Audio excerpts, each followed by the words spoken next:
கிட்டத்தட்ட 40 தூண்களுக்கு நெருக்கி இருக்கக்கூடிய ஒரு மிகப்பெரிய ஒரு மண்டபம் சொல்றதை விட ஒரு கோவில் தாங்க சொல்லணும்.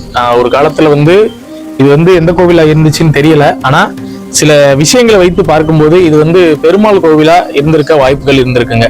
இதுல பாண்டியர்களோட மீன் சின்னம் நிறைய காணப்படுது. அதே வேளையில பாண்டியர்களுக்கு பின்னாடி நாயக்கர்கள் காலத்துல நாயக்கர்களோட அவங்களோட சிலை தெரியுது. அப்ப என்ன நினைச்சுக்கலாம்னா பாண்டியர்கள் கட்டியிருக்காங்க, பின்னாடி வந்த நாயக்கர்கள் திருப்பணி பண்ணியிருக்காங்க அப்படின்றதுதான் இந்த கோவிலோட ஒரு இது. பெரிய அளவுல கல்வெட்டு இல்லாதனால வேற செய்திகள் நமக்கு கிடைக்கல.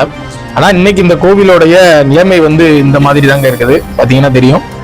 அதாவது எந்த அளவுக்கு இந்த கோவிலை ஒரு ஒரு பார் மாதிரி பயன்படுத்துறாங்கன்னு மட்டும் நீங்க பாருங்க. ஏன்னா முழுவதும் இந்த மதுபான பாட்டில்கள் மட்டும்தான் கிடக்குது. இன்னமும் இந்த இடம் உயிரோட்டமா தாங்க இருக்குது. இது பின்னாடி இருக்கிறது கருவறை. ஆனா கருவறையில எதுவும் இல்லை, சாமி எதுவும் இல்லை. ஆனா இன்ன வரைக்கும் உயிரோட்டத்தோட இருக்கக்கூடிய ஒரு மண்டபம் தான்.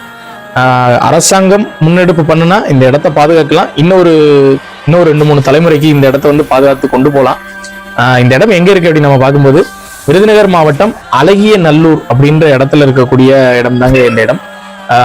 முடிந்த அந்த காணொலியை நிறைய பேருக்கு ஷேர் பண்ணி தெரியப்படுத்துங்க. ஏன்னா பாண்டியர்கள் காலத்துல கட்டியிருக்காங்க. இதுல இருக்கிற அவங்களுடைய அந்த மீன் சின்னங்களை வைத்து பார்க்கும்போது ஒரு 800 இருந்து 1000 ஆண்டுகள் பழமைன்னு நம்ம நினைக்கலாம். அதனால தயவு செஞ்சு இந்த காணொலியை நிறைய பேருக்கு ஷேர் பண்ணி இப்படி ஒரு இடம் அழிஞ்சுக்கிட்டு இருக்கு அப்படின்றத தெரியப்படுத்துங்க.